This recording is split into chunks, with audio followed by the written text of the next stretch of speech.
Alhamdulillah alladzi bi ni'matihi tatimmus shalihat. Asyhadu an la ilaha illallah wahdahu la syarika lah wa asyhadu anna Muhammadan rasuluh.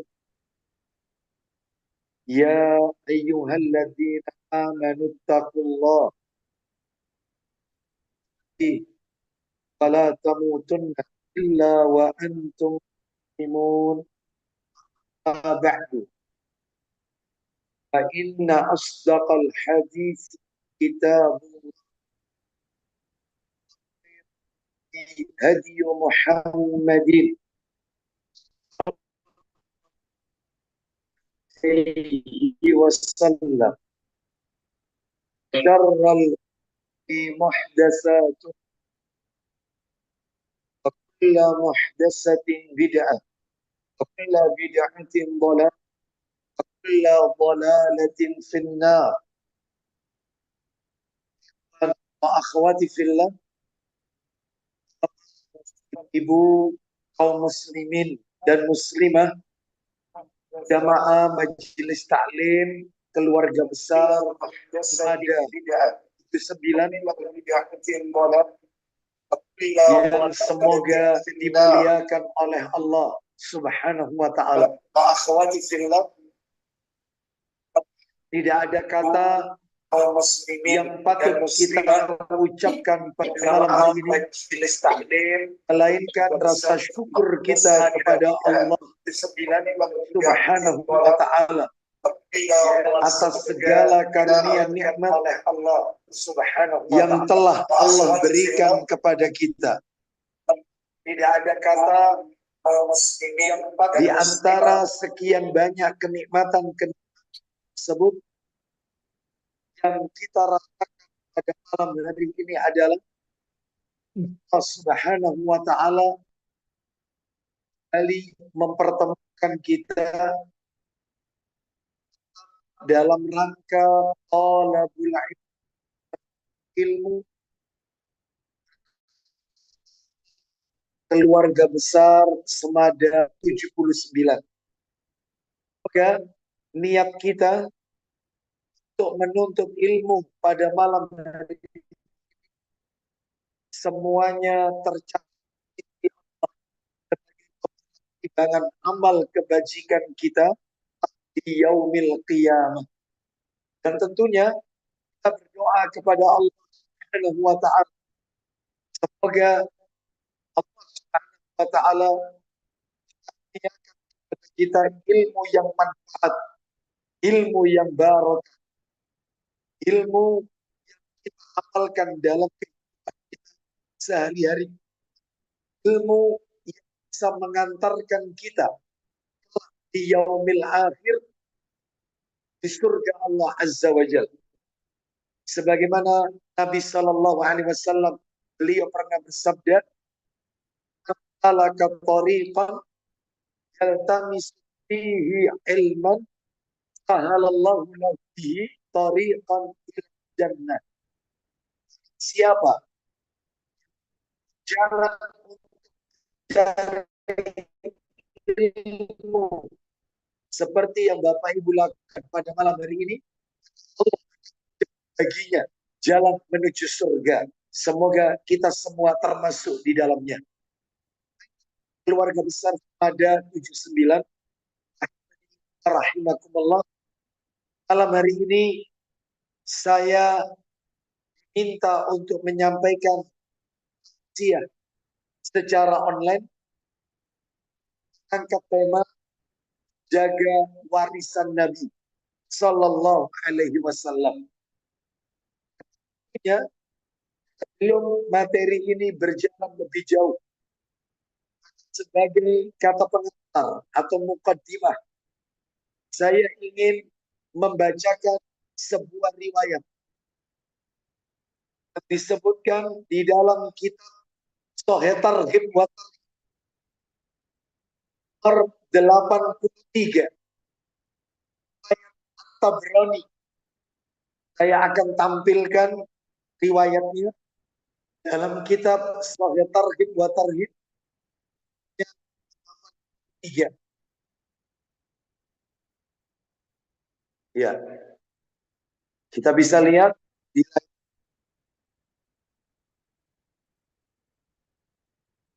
apakah Bapak Ibu sekalian sudah bisa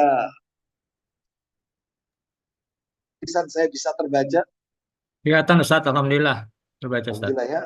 Terlihat dengan jelas ya Bapak ya. Jelas Ustaz. Baik, baik. Jadi tema kajian kita adalah menjaga warisan Nabi. Judul yang lain, menggenggam 3 warisan Nabi. Mari kita dengarkan riwayatnya, sumber dari sahabat Hurairah radhiyallahu anhu. Dia berkata, kita dengarkan ini riwayatnya sebelum kami bacakan. Apakah saudara kita yang ikut membantu bacakan hadisnya pada malam hari ini hadir? Dalam hal ini Pak Didi ada? Ya, saya bantu baca Ustaz ya hadis. Oh baik, baik kalau Baik. begitu. Baik. Dari sahabat Abu Hurairah, ia berkata bahwa Baik, saya bacakan teks terjemahannya. ya, Saya bacakan teks asli Arabnya. Arabnya. Ya. Ya. Lagi dari sahabat Abu Hurairah. Dari sahabat Abu Hurairah. Silakan bisa dimulai. Dari sahabat Abu Hurairah, ia berkata, Radhiyallahu an, radhiyallahu an, ia berkata bahwa dia melewati pasar Madinah. Ya, saya baca Arabnya ya, pelan-pelan. Ya. Jadi, annahu bisuqil Madinah. Ya, silakan. Bahwa dia melewati pasar Madinah. Jadi Abu Hurairah radhiyallahu an melewati pasar yang ada di kota Madinah. Fawaqafa 'alaiha faqala. Silakan. Lalu dia berhenti di sana dan berkata. Jadi Abu Hurairah radhiyallahu an berhenti di pasar yang ada di kota Madinah itu. Dia berkata kepada seluruh pedagang yang ada di pasar tersebut. Kita dengarkan Hurairah radhiyallahu an. Ya ahlas jazakum. Silakan. Wahai penghuni pasar, betapa lemahnya kalian. Nah, wahai penghuni pasar, apa lemahnya kalian? Bayangin, ini tidak ada apa-apa, tiba-tiba ada pedagang yang ada di pasar. Apa lemahnya kalian? Qalu wa madzaka ya. Silakan. Mereka bertanya, apa maksudmu wahai Abu Hurairah? Apa maksudmu wahai Abu Hurairah dengan mengatakan karena apa lemahnya kalian? Ya, tentunya para pedagang itu pasti bertanya. Ini tidak ada apa-apa, tiba-tiba yaitu Abu Hurairah mengatakan apa lemahnya, betapa lemahnya kalian. Kita dengarkan jawaban Abu Hurairah. Zaka mirasu. Zaka mirasu Allah sallallahu alaihi wasallam. Wa antum hauna. Silakan. Sahabat Abu Hurairah radhiyallahu an menjawab, itu warisan Rasulullah SAW sedang dibagi-bagikan, sementara kalian masih di sini. Nah, itu ya. Itu warisannya Rasul sedang dibagi-bagi, sementara kalian masih di sini. Kata Abu Hurairah, ya, la tadhhabuna fata'khuduna nasibakum minhu. Silakan. Mengapa kalian tidak pergi ke sana untuk mengambil jatah kalian darinya? Nah, Bapak Ibu sekalian, saya mau tanya nih kepada peserta kajian kita, Semada 79. Kira-kira kalau ada orang mendengar bagian warisan, semangat atau tidak kira-kira? Semangat. Pasti. Termasuk ini, para pedagang. Ketika Abu Hurairah mengatakan Nabi sedang dibagi-bagikan. Kenapa kalian masih ada di sini? Ya, kalian tidak mengambil jatah kalian. Kita dengarkan apa kata para pedagang itu.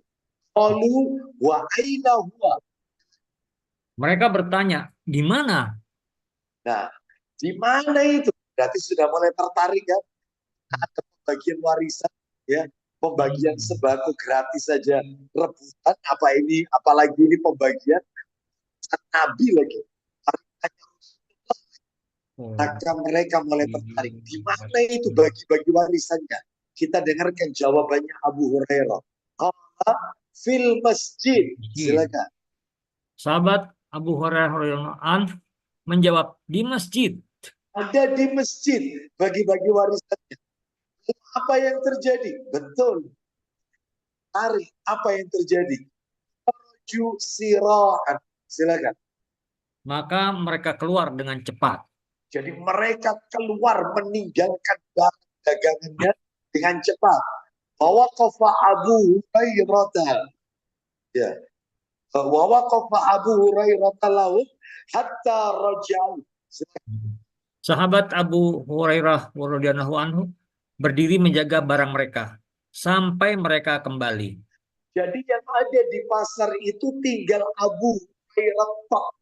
Yang lain semua pergi menuju masjid untuk mendapatkan warisannya Rasulullah Sallallahu Alaihi Wasallam. Kata tidak lama mereka balik lagi. Dan apa yang terjadi? Nah ini, ya, halaman kedua ini. Faqala lahum, ya, faqala lahum, ya, Nah, sahabat lakum, silakan. sahabat Abu Hurairah radhiyallahu anhu bertanya, ada apa Ya, dengan kalian? ada apa dengan kalian? Maksudnya Abu Hurairah, kenapa kalian kok balik? Ada apa dengan kalian? Dengarkan jawabannya para pedagang. Qalu ya Aba Hurairah qad atainal masjida fadaqalna fihi falam nara fihi syai'an yuksa. Silakan. Mereka menjawab, wahai Abu Hurairah, Ya. kami telah datang ke masjid. Kami masuk ke dalamnya, tetapi tidak ada yang dibagi.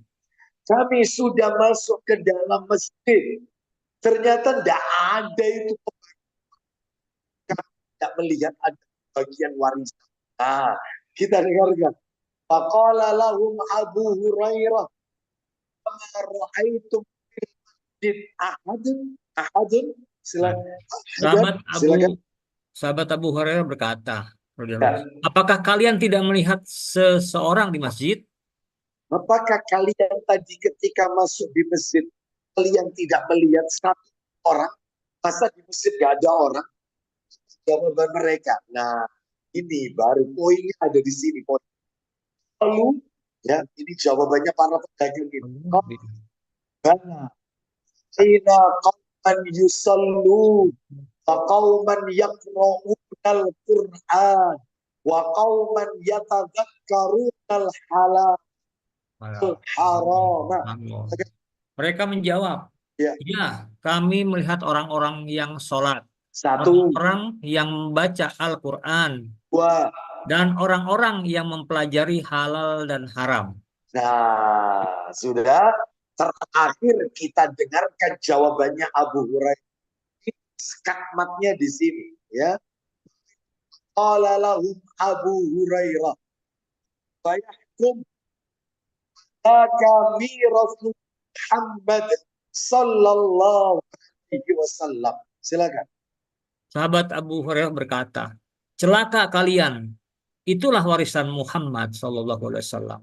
Nah, berarti berdasarkan riwayat ini, warisan Nabi itu macamnya ada tiga, Bapak Ibu sekalian. Macamnya ada tiga. Apa saja? Satu, warisan sholat. Kalau lihat dia, sebentar, ini diangkut lagi. Nah, ini ya sudah. Baik. Jadi yang pertama warisan sholat. Yang kedua, warisan membaca Al-Quran. Yang ketiga, warisan mempelajari halal dan haram. Nah, berarti kalau begitu sudah ketemu sesuai dengan tema kajian kita, menjaga warisan Nabi. Memangnya ada berapa Ustadz warisan Nabi? Ada 3. 1, sholat. 2, membaca Al-Quran. 3, mempelajari halal dan haram. Baik, makanya malam hari ini, karena kajian kita, waktu kita terbatas, sudah malam, sehingga kita langsung masuk saja satu persatu. Lihat Bapak Ibu yang kami blok warna merah, warisan sholat. Ya, itu nomor 1 itu. Yang nomor 2, kita geser dulu, saya scroll ke bawah, saya blok warna merah lagi.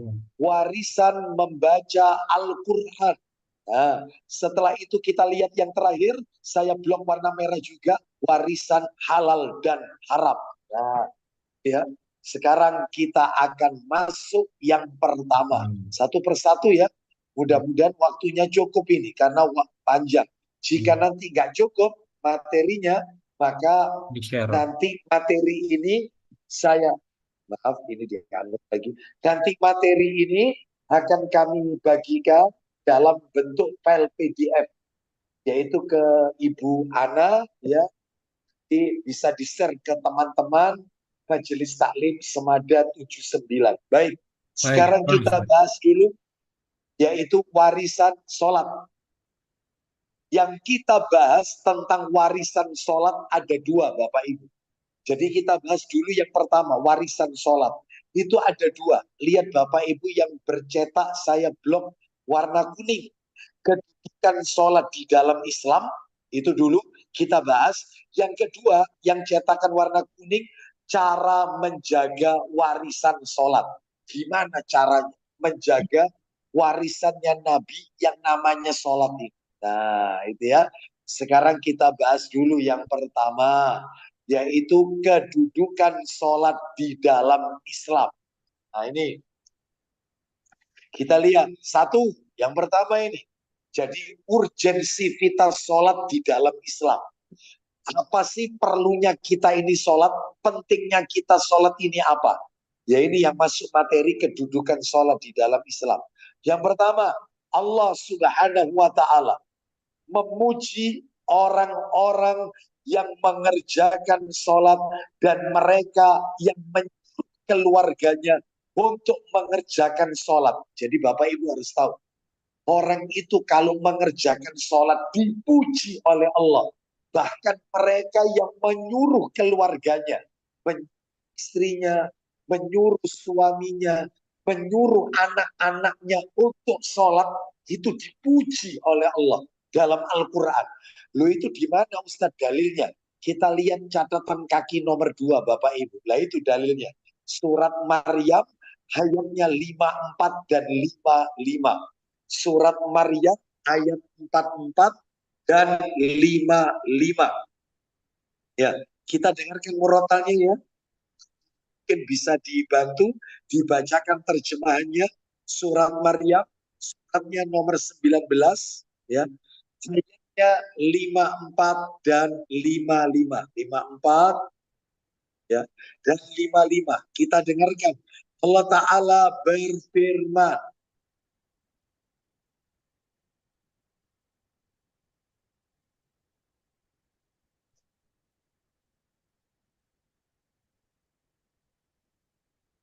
Bapak Ibu bisa mendengar murotalnya? Nggak kedengaran, Ustaz? Nggak kedengaran ya murotalnya ya? Baik. Ya, murotalnya tidak terdengar ya. Ya, ini soalnya karena ya masuknya dia ini soalnya. Di HP soalnya. Terus yaitu ayat yang ke-55, fakana ya'muru ahlahu tadi zakati wa kana inda rabbihi radiyya. Silakan dibaca terjemahannya 4 dan 55. Ya, silakan. Ya, ini saya nyari agak lama, Ustaz. Dia selalu menyuruh keluarganya untuk menegakkan sholat dan menunaikan zakat. Jadi mulai 54 ya. dan ceritakan Muhammad kisah Ismail. Kita dengarkan. Ya, 54-nya. Oh ya, 54-nya. Ya. Dan ceritakanlah Muhammad kisah Ismail di dalam kitab Al-Quran. Dia Terus dia benar-benar seorang yang benar janjinya, seorang Rasul dan Nabi. ayat 55-nya. Kelimanya, dia menyuruh keluarganya untuk melaksanakan sholat dan menunaikan zakat. Dan Dan dia seorang yang diridhoi di sisi Tuhannya. jadi di dalam ayat ini menceritakan tentang Ismail alaihissalam, putranya Nabi Ibrahim alaihissalam. Di dalam ayat ini Allah memuji Nabi Ismail. Kenapa? Karena beliau mengerjakan sholat dan beliau juga menyuruh keluarganya untuk mengerjakan sholat. Lihat yang ayat 55 tadi. Allah menutup ayatnya dan dia seorang yang diridhoi di sisi Tuhannya. Jadi Nabi Ismail diridhoi oleh Allah. Kenapa? Karena beliau mendirikan sholat dan keluarganya untuk mengerjakan sholat. Makanya kita sebagai ya kepala rumah tangga, suami, ibu-ibu juga begitu, sebagai yaitu ibu rumah tangga, maka jangan bosan memerintahkan keluarga kita untuk sholat. Sekalipun kita mendapatkan pertentangan, ya, sekalipun nasihat kita ditolak. Nah, itu ya. Jadi kalau kita nyuruh keluarga kita sholat, kadang-kadang kita dikatakan sok yai, Ya, ya sok ustad, sok ustadzah, gak apa-apa. Yang penting amar ma'ruf nahi mungkar. Kita dipuji oleh Allah karena menyuruh keluarga kita untuk sholat. Nah, sekarang nomor 2 ini. Nomor 2. Ya. Kedudukan sholat dalam Islam. Allah Subhanahu wa taala bisa dilihat di layar itu. Mengabarkan penghuni surga Firdaus, Jannatul Firdaus bagi orang yang sholat. Masya Allah. Bapak Ibu semua termasuk kelak di dari kiamat sebagai penghuni surga Firdaus. Ya. Ya, penghuni Jannatul Firdaus. Kenapa? Karena penghuni surga Firdaus itu adalah mereka yang menegakkan sholat. Mana dalilnya? Kita lihat itu catatan kaki nomor 3. Bisa dilihat. Surat Al-Mu'minun. Surat 23. Ayat 1 sampai 9. 1 sampai 9. Ya. Kita dengarkan Allah Ta'ala berfirman. Surat 23 Al-Mu'minun. sungguh Ya. beruntung. Sungguh Sebentar, beruntung. ayat 1 Sampai 9. 1 sampai 9. Ya. Qad aflahal mu'minun. Silakan Bapak dibaca. Ya. Sungguh beruntung orang-orang yang beriman. Alladzina hum fi sholatihim khashi'un. Yaitu orang yang khusyuk dalam sholatnya. Loh, sudah diawali dengan sholat khusyuk, gitu ya. Terus walladzina hum 'anil lagwi mu'ridun. Dan orang yang menjauhkan diri dari perbuatan dan perkataan yang tidak berguna. Walladzina hum lizzakati fa'ilun. Dan orang yang menunaikan zakat. Walladzina hum li furujihim hafizun. Dan orang yang memelihara kemaluannya. Illa ala azwajihim malakat aymanuhum fa innahum ghayru malumin. Kecuali terhadap istri-istri mereka atau hamba sahaya yang mereka miliki, maka sesungguhnya mereka tidak tercela. Sesungguhnya mereka tidak tercela. Famani betagha wara, sebentar ya, satu persatu. Famani betagha wara adzalik faulaika humul 'ad. Silakan. Tetapi barang siapa yang mencari di balik itu, zina dan sebagainya, maka mereka itulah orang-orang yang melampaui batas. Walladzina hum li amanatihim wa 'ahdihim ra'un. Silakan. Dan sungguh beruntung orang yang memelihara amanat-amanat dan janjinya. Walladzina hum 'ala salawatihim yuhafizun. Silakan. Serta orang yang memelihara sholatnya. Loh, diawali sholat, ditutup sholat. Yang tadi awal sholat khusyuk, yang barusan kita dengarkan terjemahannya, orang yang memelihara sholat berarti 5 waktunya dijaga. Sekarang kita dengarkan janjinya Allah. Ayat 10 dan 11-nya. Ulaika humul warisun. Silakan. 10 ya. Mereka Mereka itulah itulah orang yang akan mewarisi. mewarisi apa? Alladzina yarisunal firdausa fiha khalidun. Silakan. yakni yang akan mewarisi surga Firdaus. Mereka kekal di dalamnya. Jadi Bapak Ibu kalau pengen tahu penghuni Firdaus itu cuma ada 6 kelompok manusia Bapak Ibu. Jadi kalau Bapak Ibu lihat tadi ayatnya ayat 1 sampai 9 itu 6 ciri, 6 ciri penghuni Firdaus.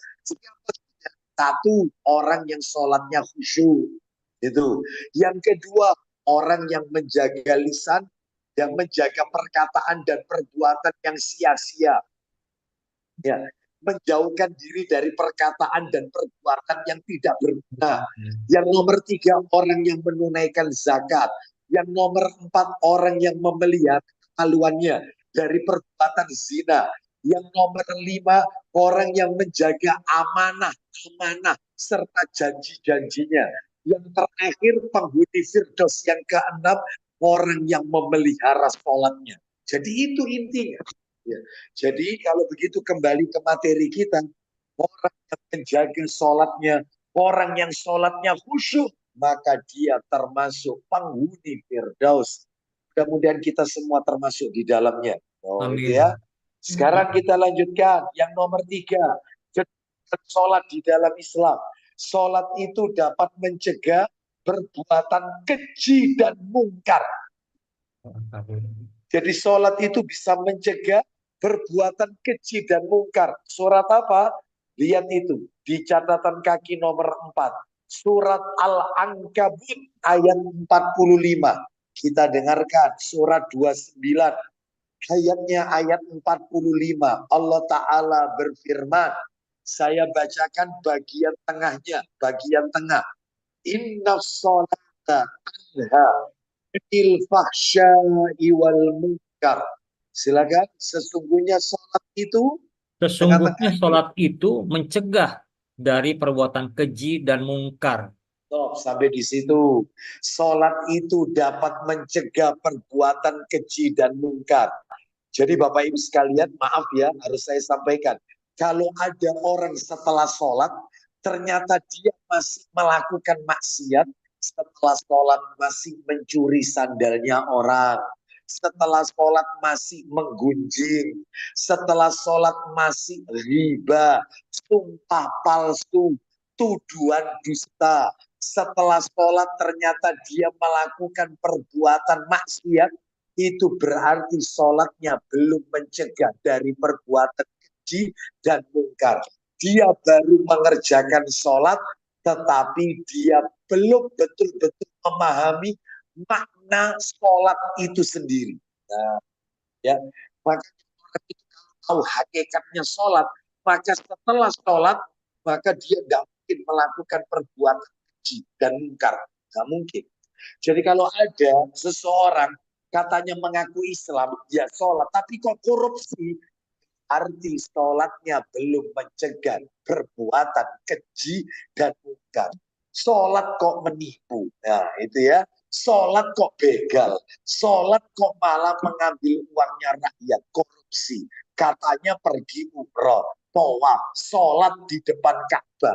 Tapi kok korupsi, berarti sholatnya belum mencegah perbuatan keji dan mungkar. Belum sholat itu berarti. Dia belum sholat. Dia belum tahu hakikat sholat. Ya, hey, makanya ini pentingnya sholat, kedudukan. Ini pentingnya kedudukan sholat di dalam Islam. Sekarang kita lanjutkan yang nomor 5. Nomor 5. Nah ini nomor 5 ini. Bapak Ibu lihat itu kedudukan sholat di dalam Islam yang nomor 5. Semua perintah Allah, kan ya? Semua perintah Allah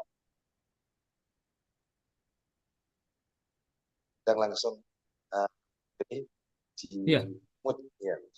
Semua perintah Allah melalui perantara malaikat Jibril. Semuanya. Perintah zakat, perintah puasa Ramadan, perintah haji. Itu melalui Jibril, perantara. Sedangkan khusus sholat, nggak pakai perantara. Nggak pakai. Langsung Nabi disuruh berangkat dari Masjidil Haram ke Masjidil Aqsa, Palestina, Baitul Maqdis, naik ke langit ke-7, Sidratil Muntaha. Perjalanan Isra dan Mi'raj. Loh, coba Bapak Ibu. Itu langsung perintahnya, Nabi disuruh naik. Sedangkan perintah zakat, Nabi tidak perlu naik ke langit. Perintah puasa Ramadan, Nabi tidak perlu naik ke langit ke-7. Khusus sholat, Nabi harus naik ke langit ke-7. Berarti ini, sholat ini menempati kedudukan yang penting di dalam Islam. Sampai-sampai perintahnya harus naik ke langit. Kalau perintah yang lain, Jibril yang turun. Nabi nggak naik ke langit, Jibril yang turun. Ya. Dalilnya di mana? Dalilnya adalah catatan kaki nomor 6. Sahih Muslim, nomor aslinya 162. Kita lewati aja ya, kita lewati. Yang penting kan Bapak Ibu sudah tahu peristiwa kisah Isra Mi'raj. Oleh-olehnya Isra Mi'raj itu kan sholat. Oleh-olehnya Nabi. Nah, ya. Kita lanjut yang nomor 6. Nah, ini nanti minta tolong dibantu juga. Dibacakan. Nomor 6. Sholat itu dapat menghapus semua dosa. Sholat itu dapat menghapus semua dosa. Mana dalilnya? Bapak Ibu bisa lihat itu catatan kaki nomor 7. Sahih Muslim nomornya 233. Silakan Pak Budi dibacakan terjemahannya dari Abu Hurairah. Silakan Abu Hurairah radhiyallahu anhu, katanya Rasulullah Shallallahu Alaihi Wasallam bersabda. Kita dengarkan ya sebentar. Saya bacakan teks Arabnya karena di situ ada teks Arab. As-salatul khamsu. Salatul khamsu wal jum'atu ilal jum'ati kafarat lima baina syal kaban. Silakan. Sholat yang 5 begitu pula. Sholat yang 5 maksudnya sholat yang 5 subuh ke zuhur, zuhur ke asar, asar ke maghrib, maghrib ke isya, kembali lagi subuh ke itu terus setiap hari. Lanjut, silakan. Begitu pula sholat Jumat ke Jumat berikutnya. Stop sampai di situ. Jumat pekan yang lalu dengan Jumat pekan ini, Jumat pekan ini ke Jumat pekan berikutnya, begitu seterusnya sampai kiamat. Lanjut. Merupakan penghapusan dosa di antara keduanya selama tidak melakukan dosa besar. Berarti kalau gitu Ustaz, sholat ke sholat itu penghapus dosa kecil. Ya, yang dihapus bukan dosa besar, dosa-dosa kecil. Jumat ke Jumat, bahkan ada dalil Ramadan ke Ramadan. Ramadan tahun ini dengan Ramadan tahun depan. Ramadan tahun depan dengan Ramadan tahun 2026. 1447 masih apa ini Hijriah. Penghapusan dosa, tapi dosa kecil. Jadi intinya sholat itu menghapus dosa. Jangankan begitu Bapak Ibu, panjenengan ketika kata Nabi, seluruh dosa-dosa kita yang melekat di tubuh kita itu pada berjatuhan, berguguran. Jadi dosa tangan berguguran, ketika kita basuh wajah, dosa yang wajah seperti pandangan mata, lisan itu berjatuhan. Dosa kaki ketika kaki semuanya berguguran. Masya Allah. Berarti sholat itu peluntur dosa. Ini makanya pentingnya sholat itu. Jangan remehkan ini. Jangan tinggalkan sholat. Sekarang yang nomor 7. Nah, kita lihat ini. Nomor 7. Ya. Ustaz, itu termasuk pandangan mata, Ustaz, ya, dosa kecil. Betul. Iya. Itu. Pandangan mata yang tidak disengaja. Ya, melihat sesuatu yang bukan mahram atau aurat. Nah, itu termasuk. Tapi setelah lihat istighfar. Setelah istighfar jangan lihat lagi. Nah, itu kan nambah dosa lagi nanti, ya. Jadi yang ketujuh, salah satu amalan yang bisa memasukkan seorang hamba ke dalam surga bersama Nabi. Bersama Nabi. Nah, itu. Di mana itu dalilnya? Sahih Muslim nomornya 489 atau cetakan terjemahan 443. Insya Allah sekarang ini sudah hadir saudara kita namanya Pak Didi. Mungkin bisa dibantu Pak Didi karena beliau punya Sahih Muslim. Biar jamaah yang lain bisa mendengarkan. Monggo Pak Didi, silakan.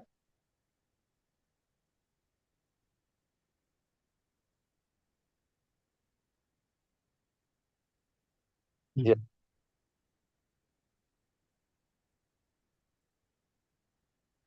Oh, ini masih di mute ya, masih di mute.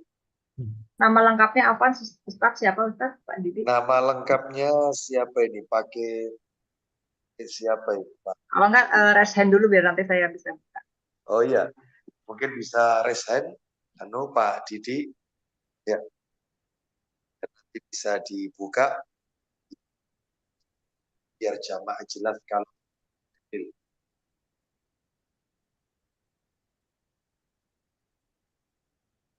ya.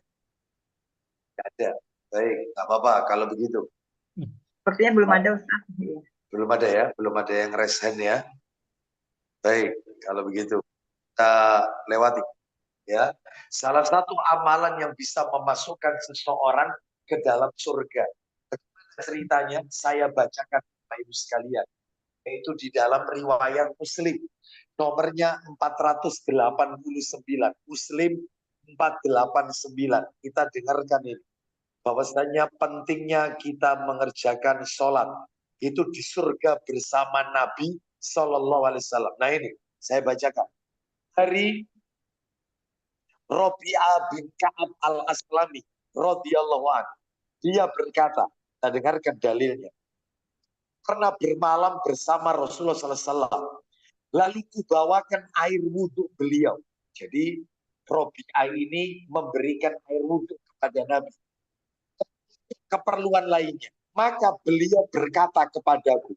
Kita dengarkan perkataannya Nabi kepada Rabi'ah bin Ka'ab al-Aslami. Apa kata Nabi? Sal, mintalah engkau kepadaku apa yang engkau minta dariku. Mintalah kepadaku apa yang kau inginkan dariku. Nah itu maksudnya. Maka menjawab, perhatikan jawabannya Rabi'ah, permintaannya. Keren ini permintaannya. Rabi'ah menjawab. Ya, beliau mengatakan, ya, aluka murafaqataka fil jannati. Aku ingin nanti di surga mendampingimu wahai Rasulullah. Jadi bukan hanya di dunia tapi di akhirat aku pengen bersama engkau wahai Rasulullah. Bapak Ibu tahu jawabannya Nabi.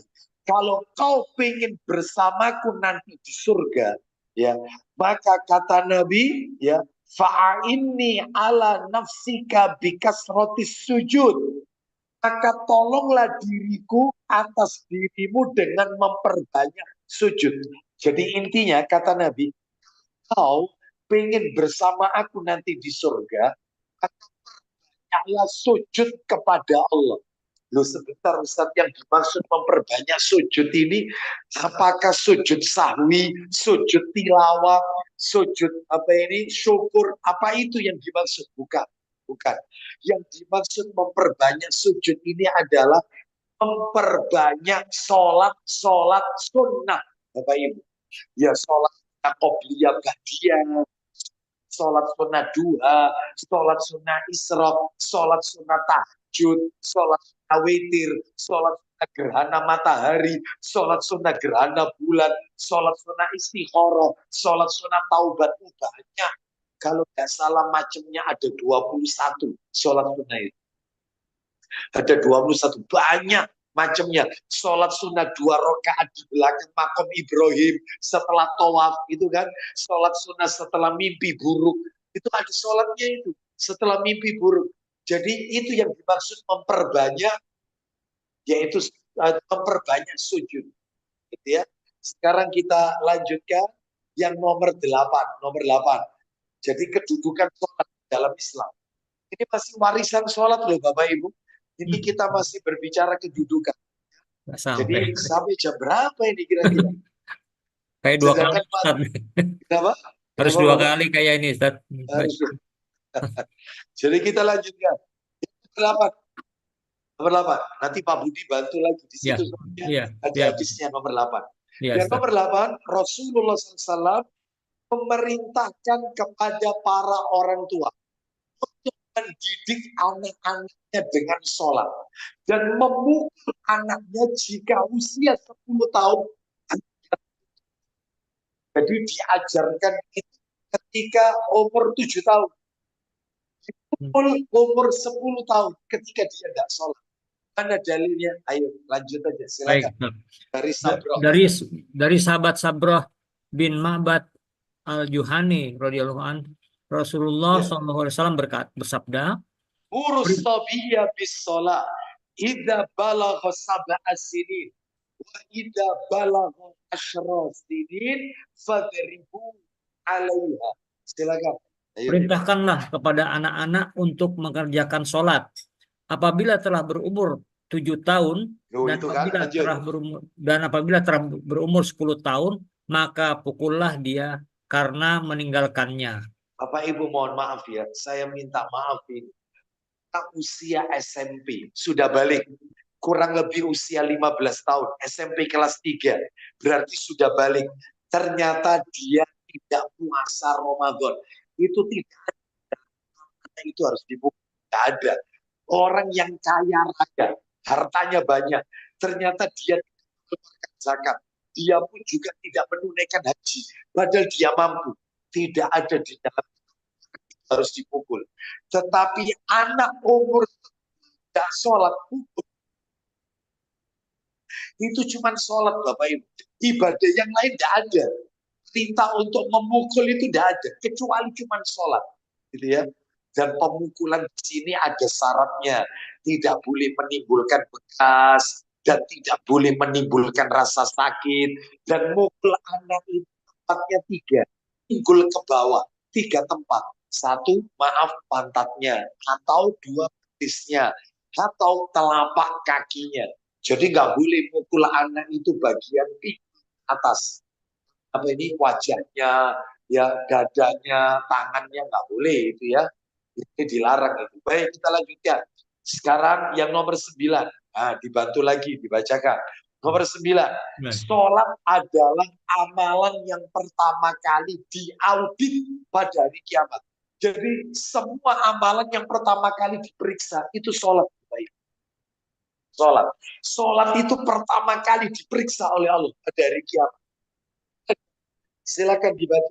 Ayo. Baik. Dari sahabat Abu Hurairah radhiyallahu an, ia berkata, Rasulullah SAW bersabda, Inna awwala ma yuhasabun nasu bihi yaumal qiyamah min a'mali sholat. Silakan. Sesungguhnya yang pertama-tama akan dihisab dari amal perbuatan manusia pada hari kiamat ialah sholat. Jadi pertama kali yang akan ditanya oleh Allah itu sholat pada hari kiamat. Ini menunjukkan kedudukan sholat ini luar biasa di dalam Islam. Kita lihat lagi nomor 1. Sholat merupakan tiang agama. Sholat itu tiangnya agama. Mana dalilnya? Silakan Pak Budi baca. Dari sahabat Muadz bin Jabal radhiyallahu an, ia berkata, Rasulullah SAW bersabda, Rasul amril Islam wa abduhu shalah wa dirwatu sanamihil jihad. Silakan. Pangkal segala urusan adalah Islam. Terus. Tiangnya adalah sholat. Dan puncaknya adalah jihad. Jadi ibarat bangunan Bapak Ibu ya, ibarat bangunan. Bapak Ibu kalau lihat pondasinya, bangunan kan ada pondasi, itu tauhid. Itu 2 kalimat syahadat. Bangunan itu pasti ada supaya atap bisa berdiri. Lah tiangnya itu sholat. Makanya kalau tiangnya saja runtuh, dia mana mungkin atap bisa berdiri tegak. Tiangnya agama itu sholat. Ya. Seperti itu. Terus kita lihat lagi nomor 11. Nah, sholat merupakan wasiat Nabi yang terakhir kepada umatnya. Wasiat Nabi yang terakhir. Jadi Nabi itu sebelum wafat Nabi baca. Ayo Pak Budi dari Ummu Salamah. Silakan. Dari Ummu Salamah radhiyallahu anha bahwasanya dia pernah berkata Ya, saat Nabi SAW sakit yang membuatnya meninggal dunia, wasiat yang terakhir kali disampaikan Rasulullah adalah stop. Saya bacakan as-shalah wa ma malakat aimanukum. Silakan. jagalah sholat dan budak-budak yang kalian miliki. Ini menunjukkan kepada kita wasiat terakhir Nabi ternyata bukan zakat, masa Ramadan, bukan haji, bukan. Ternyata wasiat Nabi yang terakhir adalah sholat. Nabi wafat wasiatnya sholat. Terakhir nomor 12 kedudukan sholat ini. Bapak Ibu bisa lihat itu. Di dalam Al-Quran. Perhatikan ya, dalam Al-Quran sholat itu disandingkan dengan banyak ibadah. Di antaranya Bapak Ibu, di antaranya sholat dengan zakat. Lihat, kalau Bapak Ibu baca Quran, sholat itu digandengkan sama zakat. Hakimus sholat, ayo gandengannya apa? Ba'atus zakat. Nah, betul, mesti gandengan. Contoh lagi, dalam Al-Quran itu sholat gandengan dengan kurban. Wasolli li rabbika wanhar. Gitu ya. Sholatlah karena Rabbmu dan berkurbanlah. Gandengan itu. Terus sholat, sabar dengan sholat. Wasta'inu bisobri wassalah. Oh, sabar dan sholat gandengan. Jadi seakan-akan Allah hendak memberitahukan kita, orang itu zakatnya sekalipun miliaran, ketika tidak sholat, maka zakatnya tidak akan diterima. Orang itu kalau idul kurban, kurbannya banyak, ya sekian ekor sapi, sekian ekor kambing, tapi orangnya tidak sholat, kurbannya tidak akan diterima. Orang itu kalau sabar ini kena musibah apapun sabar, ternyata dia tidak sholat, maka sabarnya tidak tercatat pahala di sisi Allah Subhanahu wa Ta'ala. Nah, sekarang kita masuk yang kedua terkait sholat. Cara menjaga warisan sholat. Gimana Ustadz caranya? Kan warisan yang pertama sholat tadi. Warisan Nabi yang pertama sholat. Cara mana? Satu, memangnya ada berapa Ustadz cara menjaganya? Ayo kita lihat ini. Lu ada 14 Bapak Ibu. Kira-kira sampai jam berapa ini? Kira-kira ya. Masya Allah. Sampai jam berapa ini ya? Masya Allah. Ya. Dibaca aja. Ya, ini belum warisan Quran ini, Al-Quran. Belum ini. Belum ya. Ini baru warisan sholat. Ya, apa saja cara menjaga warisan sholat? Satu, tumak nina, nggak boleh tergesa-gesa. Sholat itu harus tenang. Ya, termasuk nanti kita sholat tarawih harus tenang, santai, jangan tergesa-gesa.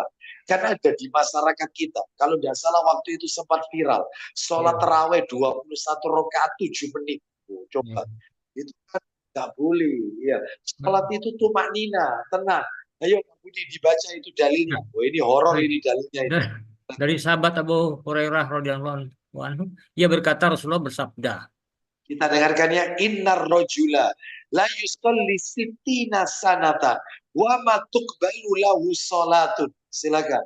Sesungguhnya seorang laki-laki melakukan sholat selama 60 tahun, tidak satupun yang diterima. Dan tidak satupun yang diterima. Bayangkan 60 tahun sholat.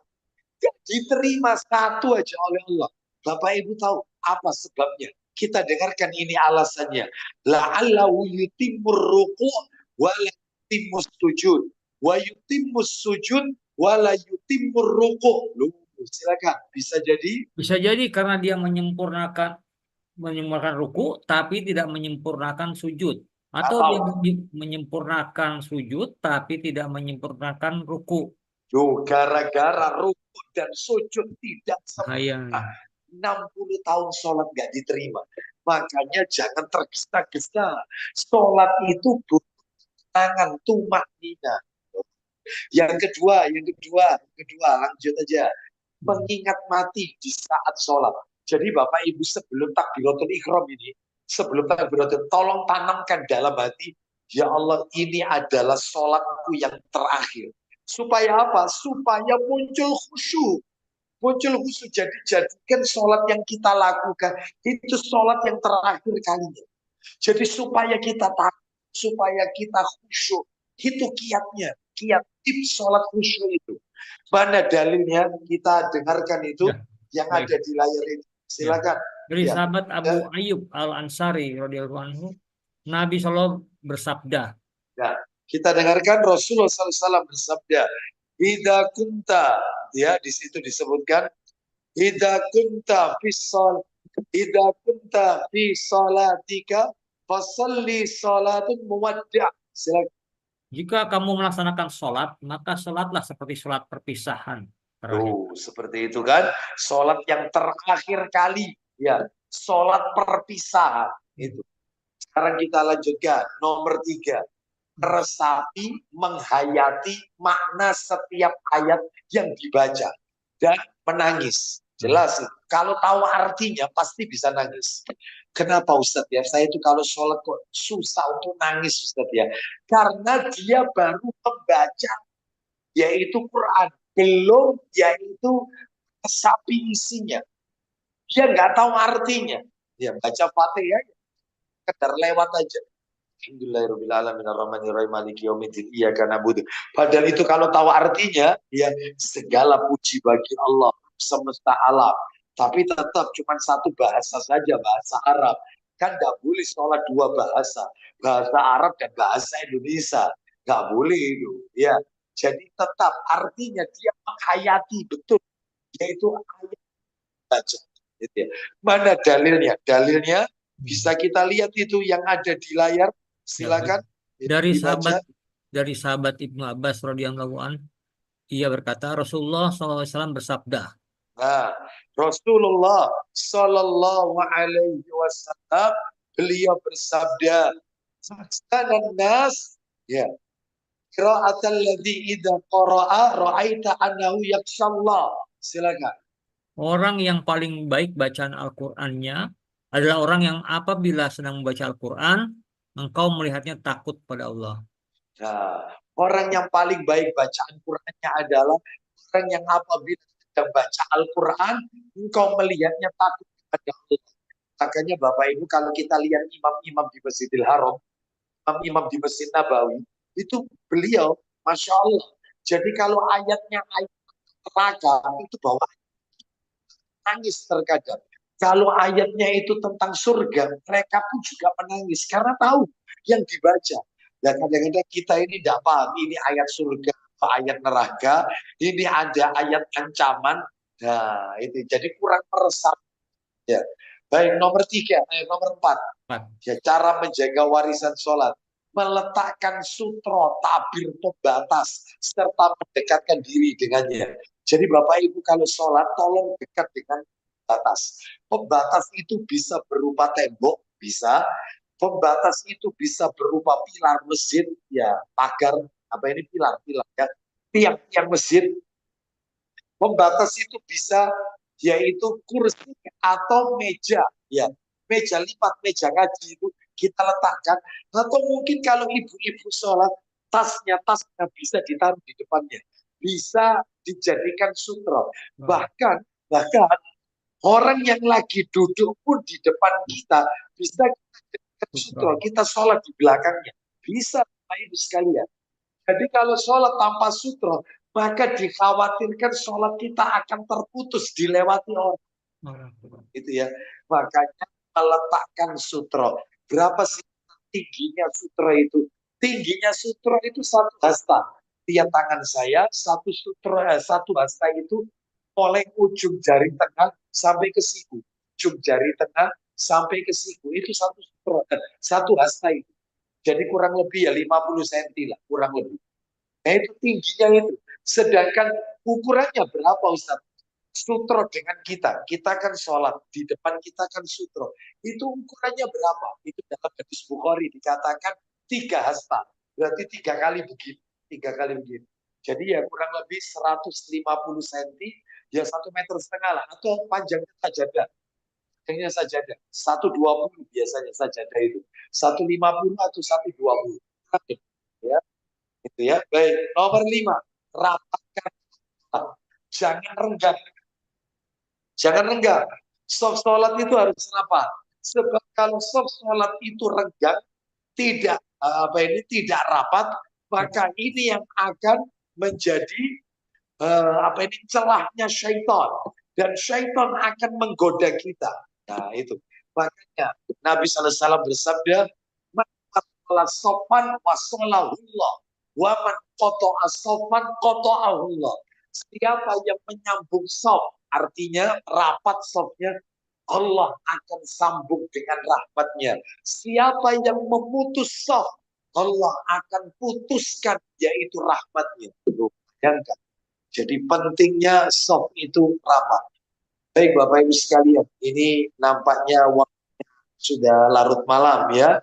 Jadi ini kita baru 5 poin ini Bapak Ibu terkait warisan. Saya belum menyentuh warisan Al-Quran. Ini warisan Quran saja ada berapa poin ini? Ini Bapak Ibu. Poinnya poin N, 16 poin. Sampai P, 16 poin. Ya. Dan warisan, menjaga warisan sholat juga baru 5 poin. Baik, saya kembalikan ke hostnya saja. Ya, kalau memang ada yang mau bertanya silakan. Jika tidak ada, ya kita tutup dengan kafaratul majelis. Jika memang materi ini sambung lagi di kesempatan yang akan datang, maka kami serahkan kepada panitia. Jika tidak, maka yang materi ini kami share ke Majelis Taklim Semada 79 melalui dalam bentuk PDF. Ya. Silakan Pak Budi, saya serahkan sebelum saya tutup kafaratul majelis. Baik Ustaz. Silakan. Baik Ustaz Abu Aslam, jazakallah khair atas penyampaian materi tadi. Mungkin mohon maaf tadi juga waktunya memang mepet, tapi ini rasanya kok sangat penting Ustaz. Sayang kalau memang insya Allah mudah-mudahan Ustaz berkenan untuk melanjutkan di lain waktu, kita carikan waktu lagi, karena warisan itu tadi saya sendiri tidak mengira seluas ini, dan banyak hal-hal yang memang malah perbuatan kita yang malah menjauhi dari penjaga warisan ini tanpa disengaja Ustaz. Jadi tadi dosa-dosa kecil itu seperti apa, ternyata dari sholat ke sholat itu bisa hapus dosa-dosa kecil dengan sholat tadi. Ya, baik Bapak Ibu sekalian, mungkin ada yang ingin bertanya, silahkan bisa langsung bertanya, terutama yang terkait tadi sudah disampaikan Ustadz. Mungkin insya Allah nanti lain waktu kita coba untuk menyelesaikan kajian ini, materi ini. Silakan, Fadel. Bapak Ibu sekalian ingin bertanya, silakan.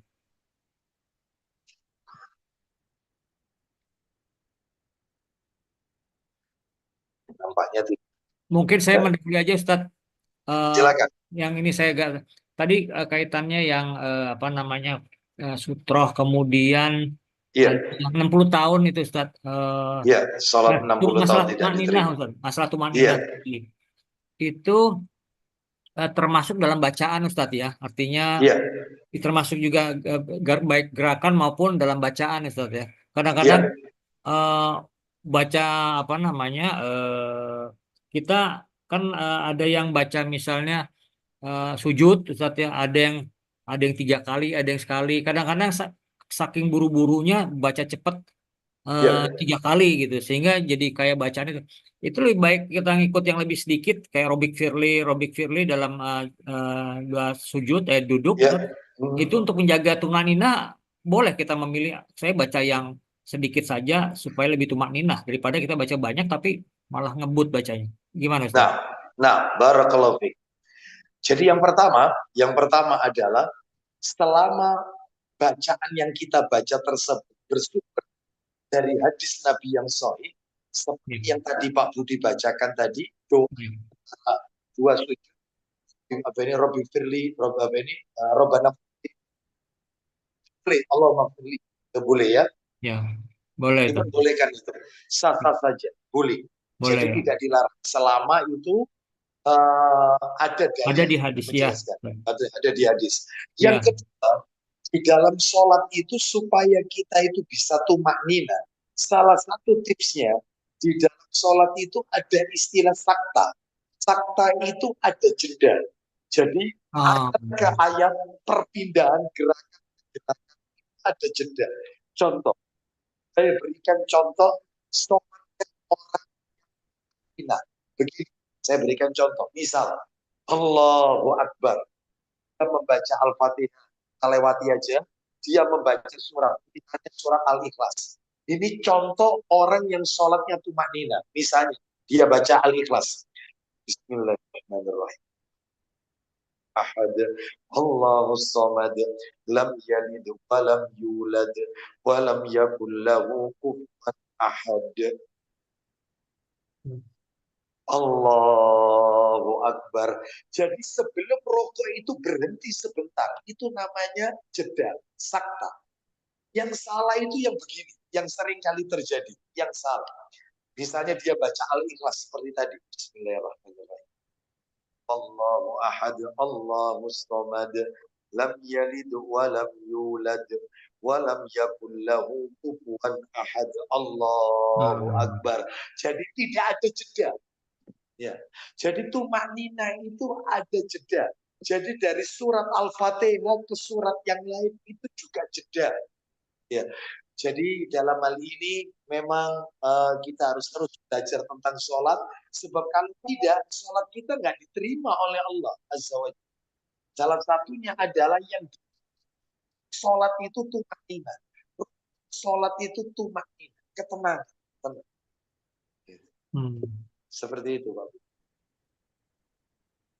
harus bersabar bacanya Ustadz ya, nggak Ya, buru-buru. betul. Ya, kita tidak boleh tergesa-gesa, boleh memakai bacaan yang pendek-pendek. Setelah apa ini mungkin kita lebih khusyuk, nggak masalah. Asalkan diajarkan oleh Nabi SAW. Iya. Begitu. Kan seperti dalam ruku misalnya ada yang Ya, subhanakallah wa bihamdika firli satu kali tapi kita bacanya tuh manina dibanding daripada kita subhana rabbiyal a'la wa bihamdihi. Nah, itu suka ya, tergoda untuk cepat-cepat gitu. Boleh. iya, betul. Iya, boleh nggak apa-apa. Subhanakallahumma wa bihamdika Allahumma firli. Ya, itu Boleh. kan satu Itu kali tapi tuh manina gitu kan. manina nggak masalah. Karena itu juga ada dalilnya. Ya, ya, baik. Mungkin sebaliknya, saya Ya. kok lebih tumaknina yang dia itu subhana rabbiyal a'la. Subhana rabbiyal azim wa bihamdihi. Subhana rabbiyal azim wa bihamdihi. Juga boleh karena dalilnya juga sahih. Enggak masalah. Ya. Jadi kita jadikan sholat kita ini sholat yang berdalil. Setiap apa yang kita baca, gerakan yang kita lakukan itu ada dasarnya dari Nabi SAW. Nah, itu. Termasuk Robik Firly. Ya, betul. Doa di antara dua sujud. Sujud itu ya. Duduk di antara dua sujud. Baik, jazakallahu khair Ustadz. Bapak Ibu, ya, Bapak Ibu mungkin monggo ada yang ingin bertanya, yang singkat boleh, yang panjang juga. Mudah-mudahan Ustadz masih ada waktunya. Silakan Bapak Ibu sekalian, monggo. Yang mungkin mengganggu di keseharian kita pelaksanaan sholat tadi kan menggelitik sekali bahwa ternyata sholat dari 5 waktu dari asar ke maghrib selanjutnya itu ternyata bisa menghapus dosa-dosa kecil. Ya, selama kita melakukan dengan tumakninah, Ustaz gitu ya, Ustaz ya. Nah, insya Allah begitu. Baik. Sebagaimana dalil tadi. Ya, baik. Silakan Bu Ana, mungkin Mbak Tiwi ingin bertanya. Ini rasanya memang banyak sekali yang belum di ini Ustaz ya. Mudah-mudahan nanti kita ada waktu lagi khusus untuk materi ini Ustaz. Ini rasanya buat saya sendiri penting sekali. Mungkin teman-teman juga merasakan hal yang sama. Iya, baik. Ya. Baik, kita Bapak Ibu cukupkan di sekalian. sini. Kalau tidak ada yang resen atau bertanya lagi, mungkin bisa kita sudahi kajian malam ini. Tidak ada lagi ya? Baik, Bapak Ibu. Ustaz, terima kasih jazakallahu khair atas penyampaian tadi. Insya Allah mudah-mudahan kita bisa memperbaiki sholat kita lebih tumakninah lagi di hari-hari terkait karena tadi ganjarannya luar biasa. Dan insya Allah apa yang saya sampaikan menjadi pahala ganjaran Ustadz dan kita semua hadir di majelis ilmu ini. Ya. Satu pesan saya, karena sesaat lagi kita akan memasuki Ramadan dan di bulan Ramadan ada sholat tarawih, maka dibenarkan, diperbolehkan bagi Bapak Ibu cari masjid yang mungkin agak jauh dari tempat tinggal kita, tapi lebih tumanina. Itu Ah, jauh lebih dekat rumah kita, tetapi terlalu cepat sehingga kita pun tidak bisa tumanina. khusyuk. Ya, nah, tidak bisa khusyuk. Benar. Baik, kalau memang apa ini sudah cukup, saya tutup dengan semoga menjadi tambahan ilmu yang bermanfaat. Mudah-mudahan puasa Ramadan kita di tahun ini diterima oleh Allah. Semoga Ramadan kita di tahun ini bukanlah Ramadan yang terakhir bagi kita, tetapi Allah masih memberikan kesempatan kepada kita untuk menikmati indahnya Lailatul Qadar masa-masa yang akan datang. Kita akhiri wassallallahu ala nabiyyina wa ala alihi washabihi wasallam. Subhanakallahumma wa bihamdika asyhadu an la ilaha illa anta astaghfiruka wa atubu ilaik wa akhiru da'wana alhamdulillahi rabbil alamin. Assalamualaikum warahmatullahi Waalaikumsalam.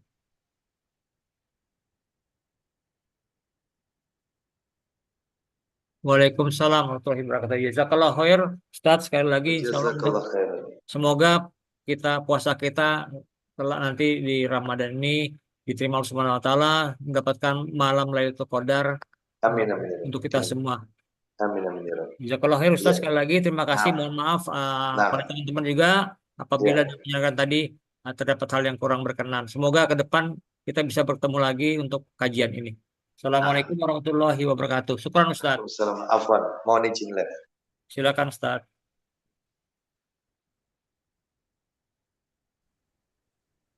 Mbak Tiwi, Abi, terima kasih. Sama Mbak Tiwi, terima kasih Mbak Tiwi Assalamualaikum ya. warahmatullahi wabarakatuh. Nah, Mbak Tiwi, monggo kalau mau di close. Ya, silakan Mbak Tiwi. Ya, sama-sama semuanya. Mas- Jazakallah sampai- khair. Insya Allah nanti segera kita lanjutin yang ini ya. Penting banget.